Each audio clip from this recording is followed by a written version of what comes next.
কিভাবে অ্যাকাউন্ট করবেন। Software download করার পরে এরকম আসবে। যে কোনো কান্ট্রি থেকে করতে পারবেন। Saudi, Dubai, Malaysia, Bahrain, Kuwait. Sign আপে ক্লিক করেন। যে নামটা আপনার ইউজার নেমটা হবে সে নামটা এখানে দেন। আমার নাম দিতেছি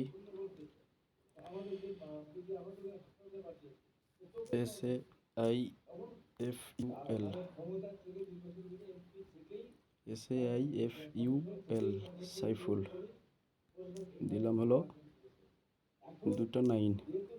এটা হলো ইউজার। পাসওয়ার্ড দিবেন হলো কি, যেটা দিলে আপনার মনে থাকবে সেটাই দিবেন। আমি পাসওয়ার্ড দিলাম হলো KSA 1 2 3 4 5। ইউজার নেম আপনার নাম, পাসওয়ার্ড দিলাম হলো KSA 1 2 3 4 5। পিন দিবেন হলো 4টা 5টা সংখ্যা যে কোনো। আমি দিলাম হলো 90 90 4 ডিজিটের। এখন এখানে মেল থাকলে মেল দিবেন, মেল দেওয়ার সিস্টেম। আমি তো সৌদির নাম্বারে খুলতেছি, সৌদিটাই দেখাইতেছি। সৌদি এখানে আছে, সৌদি সিলেক্ট করেন।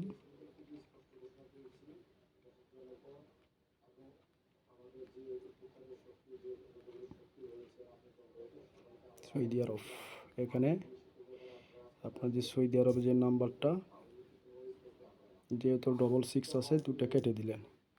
এখানে মেলের জায়গা দিবেন হলো আপনার নাম্বার দিয়ে এখানে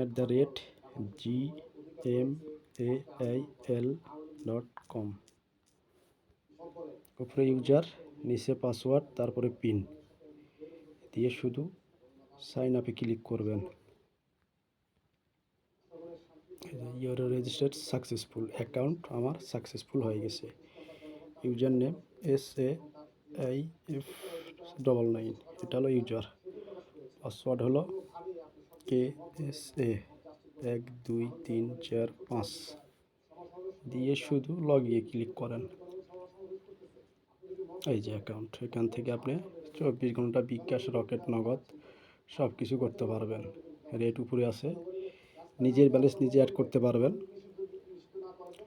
নিজের ব্যালেন্স, এই যে অ্যাড ব্যালেন্সে ক্লিক করেন। আপনি কি ব্যাংক থেকে পেমেন্ট করতে চাচ্ছেন, আল্লাজি ব্যাংক, SNB ব্যাংক, এখানে সব কিছু দিয়ে আছে। আল্লাজি হলো আল্লাজি সিলেক্ট করবেন, অ্যাকাউন্ট নাম্বার পেমেন্ট করে শুধু আপনি যত টাকা করবেন সে ট্রানজ্যাকশানে এখানে কোড নাম্বারটা দিবেন, অ্যামাউন্ট দিবেন, সাবমিট করবেন, আপনার কমিশন সহ ব্যালেন্স অ্যাড হবে। এখান থেকে আপনি 24 ঘন্টা বিকাশ, রকেট, নগদ সব কিছু করতে পারবেন। ওকে ভাই, আশা করি ভিডিও বুঝতে পারবেন। নিজের ব্যালেন্স নিজেই এখান থেকে অ্যাড করে নিতে পারবেন, অ্যাড ব্যালেন্সে।